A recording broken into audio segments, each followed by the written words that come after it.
ಇವತ್ತು ನಾನು ನಿಮಗೆ ತುಂಬಾ ಟೇಸ್ಟಿಯಾಗಿ ಸಂಜೆ ಟೀ ಜೊತೆಗೆ ಬಿಸಿ ಬಿಸಿಯಾಗಿ ಪನ್ನೀರ್ ಸ್ನ್ಯಾಕ್ಸ್ನ ಮಾಡ್ಕೊಳ್ಳೋದು ಯಾವ ರೀತಿ ಅಂತ ತೋರಿಸ್ಕೊಡ್ತಾ ಇದ್ದೇನೆ. ತುಂಬಾ ಸಿಂಪಲ್ಲಾಗಿದೆ ರೆಸಿಪಿ. ಖಂಡಿತ ಎಲ್ಲರೊಮ್ಮೆ ಟ್ರೈ ಮಾಡಿ. ಇವತ್ತಿನ ಈ ವಿಡಿಯೋ ನಿಮಗೆಲ್ಲ ಇಷ್ಟ ಆಗಿದ್ದರೆ ಒಂದು ಲೈಕ್, ಶೇರ್, ಸಬ್ಸ್ಕ್ರೈಬ್ ಮಾಡೋದನ್ನು ಮರಿಬೇಡಿ. ಮೊದಲಿಗೆ ನಾನು 2 ಆಲೂಗೆಡ್ಡೆನ ಬೇಯಿಸಿ ತೆಗೆದುಕೊಂಡಿದ್ದೀನಿ. ನಂತರ ಅದಕ್ಕೆ ಪನ್ನೀರ್ನ ಸಣ್ಣ ಸಣ್ಣದಾಗಿ ತುರಿದು ಹಾಕ್ಕೊಂಡಿದ್ದೀನಿ. ಅದಕ್ಕೆ ಸ್ವಲ್ಪ ಕ್ಯಾರೆಟ್ ಹಾಕ್ಕೊಂಡಿದ್ದೀನಿ. ಒಂದು ಹೆಚ್ಚಿದ ನೀರುಳ್ಳಿ ಸಣ್ಣ ಸಣ್ಣದಾಗಿ, ಎಲ್ಲನೂ ಸಣ್ಣ ಸಣ್ಣದಾಗಿರಲಿ. ಸ್ವಲ್ಪ ಕ್ಯಾಪ್ಸಿಕಮ್ ಅಂದರೆ ದೊಡ್ಡ ಮೆಣಸಿನ್ಕಾಯಿ ಸ್ವಲ್ಪ ಸಣ್ಣ ಸಣ್ಣದು, 1-2 ಕಾಯಿ ಮೆಣಸು ಸಣ್ಣ ಸಣ್ಣದಾಗಿ ಕಟ್ ಮಾಡಿ ಹಾಕ್ಕೊಂಡಿದ್ದೀನಿ. ಸ್ವಲ್ಪ ಕೊತ್ತಂಬರಿ ಸೊಪ್ಪು, ಒಂದು 1/4 ಸ್ಪೂನಷ್ಟು ಅರಿಶಿನ, ನಿಮಗೆ ಖಾರಕ್ಕೆ ತಕ್ಕನಷ್ಟು ಖಾರದ ಪುಡಿ. ನಾನು ಒಂದು ಸಣ್ಣ ಸ್ಪೂನಲ್ಲಿ 1 ಸ್ಪೂನ್ ಹಾಕ್ಕೊಂಡಿದ್ದೀನಿ. ರುಚಿಗೆ ತಕ್ಕಷ್ಟು ಉಪ್ಪು, ಒಂದು 2 ಸ್ಪೂನಷ್ಟು ಕಾರ್ನ್ಫ್ಲೋರ್ ಹಾಕೋದ್ರಿಂದ ಸ್ವಲ್ಪ ಬಿಟ್ಕೊಳ್ಳೋದಿಲ್ಲ ಅಂತ ಎಣ್ಣೆಯಲ್ಲಿ ಅಷ್ಟೇ. ಇಲ್ಲಿ ಸ್ವಲ್ಪ ಗರಂ ಮಸಾಲ ಸಣ್ಣ ಸ್ಪೂನಲ್ಲಿ, ಸ್ವಲ್ಪ ಒಂದು 1/4 ಸ್ಪೂನಷ್ಟು ಪೆಪ್ಪರ್ನ ಹಾಕ್ಕೊಳ್ತಾ ಇದ್ದೀನಿ. ನೀವು ನೋಡ್ಕೊಳ್ಳಿ, ಯಾಕೆಂದರೆ ನಾವು ಚಿಲ್ಲಿ ಪೌಡರ್ ಹಾಕಿರೋದ್ರಿಂದ ಖಾರ ಇರುತ್ತೆ, ಕಾಯಿ ಮೆಣಸು ಹಾಕಿರ್ತೀವಿ, ಹಾಗಾಗಿ ನಿಮ್ಮ ಖಾರಕ್ಕೆ ಅನುಗುಣವಾಗಿ ನೀವು ಹಾಕ್ಕೊಳ್ಬೋದು. ಈಗ ನಾನು ಇದನ್ನು ಉಂಡೆ ಕಟ್ತಾ ಇದ್ದೀನಿ. ನೀವು ನೋಡ್ತಾ ಇರ್ಬೋದು, ಕೈಗೆ ಸ್ವಲ್ಪ ಎಣ್ಣೆ ಸವರ್ಕೊಂಡು ನಿಮಗೆ ಯಾವ ರೀತಿ ಶೇಪ್ ಬೇಕೋ ಆ ರೀತಿ ಶೇಪಲ್ಲಿ ನೀವು ಇದನ್ನು ಮಾಡ್ಕೊಳ್ಬೋದು. ಸೊ ನಾನಿವತ್ತು ಈ ರೀತಿ ಶೇಪಲ್ಲಿ ಮಾಡ್ಕೊಂಡಿದ್ದೀನಿ.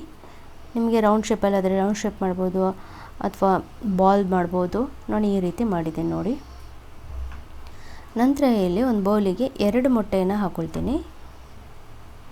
ನೀವು ಮೊಟ್ಟೆ ಬೇಡ ಅಂತಂದರೆ ಕಾರ್ನ್ಫ್ಲೋರ್ನೇ ಹಾಕ್ಕೊಳ್ಬೋದು. ಅಂದರೆ ಕಾರ್ನ್ಫ್ಲೋರ್ನ ನೀರು ಹಾಕಿಬಿಟ್ಟು ಮೊಟ್ಟೆ ಬದಲಾಗಿ ಅದನ್ನು ಯೂಸ್ ಮಾಡ್ಬೋದು. ನಂತರ ಇಲ್ಲಿ ಸ್ವಲ್ಪ ಉಪ್ಪು, ಸ್ವಲ್ಪ ಪೆಪ್ಪರ್ನ ಹಾಕ್ಕೊಂಡು ಇದನ್ನು ಚೆನ್ನಾಗಿ ಮಿಕ್ಸ್ ಮಾಡ್ಕೊಳ್ಳೋಣ. ಇದಕ್ಕೆ ಒಂದು ಸ್ವಲ್ಪ ಕಾರ್ನ್ಫ್ಲೋರ್ನ ಹಾಕ್ಕೊಳ್ತಾ ಇದ್ದೀನಿ. 1 ಸ್ಪೂನಷ್ಟು ಕಾರ್ನ್ಫ್ಲೋರ್ನ ಹಾಕಿ ಚೆನ್ನಾಗಿ ಮಿಕ್ಸ್ ಮಾಡ್ಕೊಳ್ತಾ ಇದ್ದೀನಿ. ಮೈದಾ ಇದ್ದರೂ ಹಾಕ್ಕೊಳ್ಬೋದು. ಈಗ ಇದಕ್ಕೆ ಬ್ರೆಡ್ಡನ್ನು ಪುಡಿ ಮಾಡಿ ಹಾಕ್ಕೊಂಡಿದ್ದೀನಿ. ನೀವು ಬ್ರೆಡ್ ಕ್ರಮ್ಸ್ ಇದ್ದರೆ ಅದು ಕೂಡ ಒಳ್ಳೆಯದೇ. ಬ್ರೆಡ್ ಸ್ವಲ್ಪ ಎಣ್ಣೆ ಕುಡಿಯುತ್ತೆ, ನೀವು ಬ್ರೆಡ್ ಕ್ರಮ್ಸನ್ನೇ ಯೂಸ್ ಮಾಡಿ. ಸ್ವಲ್ಪ ಇಲ್ಲಿ ಉಪ್ಪು ಮತ್ತು ಪೆಪ್ಪರ್ನ ಹಾಕ್ಕೊಂಡಿದ್ದೀನಿ.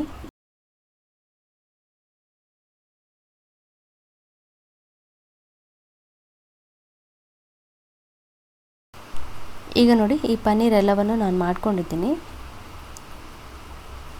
ಇದನ್ನು ಮೊಟ್ಟೆಗೆ ಡಿಪ್ ಮಾಡೋಣ. 2 ಸೈಡ್ ಚೆನ್ನಾಗಿ ಡಿಪ್ ಮಾಡಿ ಅದನ್ನು ಈ ಬ್ರೆಡ್ ಕ್ರಮ್ಸಿಗೆ ಚೆನ್ನಾಗಿ ಎಲ್ಲ ಸೈಡ್ ಚೆನ್ನಾಗಿ ಹತ್ಕೊಳ್ಬೇಕು. ಈಗ ನೋಡಿ, ಇದು ರೆಡಿಯಾಗಿದೆ. ನಾವು ಇದೇ ರೀತಿ ಎಲ್ಲವನ್ನು ಮಾಡ್ಕೊಳ್ಳೋಣ.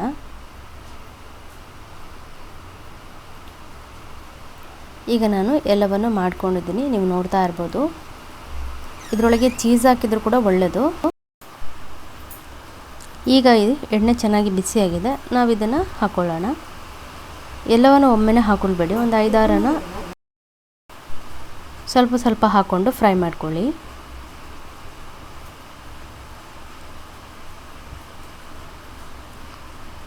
ಇವಾಗಿದು ಒಂದು ಸೈಡ್ ಫ್ರೈ ಆಗಿದೆ. ನಾನು ಇದನ್ನು ಇನ್ನೊಂದು ಸೈಡನ್ನ ಫ್ರೈ ಮಾಡ್ಕೊಳ್ತೀನಿ. ತುಂಬಾ ಸಿಂಪಲ್ ರೆಸಿಪಿ ಇದು. ಖಂಡಿತ ನೀವೆಲ್ಲರೊಮ್ಮೆ ಟ್ರೈ ಮಾಡಿ ನೋಡಿ. ಈಗ ಇದು ಒಂದು ಸೈಡ್ ಫ್ರೈ ಆಗಿದೆ. ಈಗ ನಾನು 2 ಸೈಡು ಚೆನ್ನಾಗಿ ಫ್ರೈ ಮಾಡ್ಕೊಳ್ತಾ ಇದ್ದೀನಿ.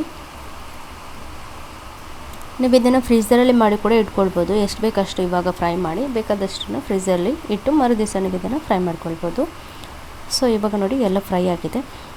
ತುಂಬಾ ಟೇಸ್ಟಿಯಾಗಿತ್ತು. ಇವತ್ತಿನ ಈ ರೆಸಿಪಿ ನಿಮಗೆಲ್ಲ ಇಷ್ಟ ಆದರೆ ಒಂದು ಲೈಕ್, ಶೇರ್, ಸಬ್ಸ್ಕ್ರೈಬ್ ಮಾಡೋದನ್ನು ಮರಿಬೇಡಿ. ಸಿಗೋಣ ಮತ್ತೊಂದು ವಿಡಿಯೋ ಜೊತೆಗೆ.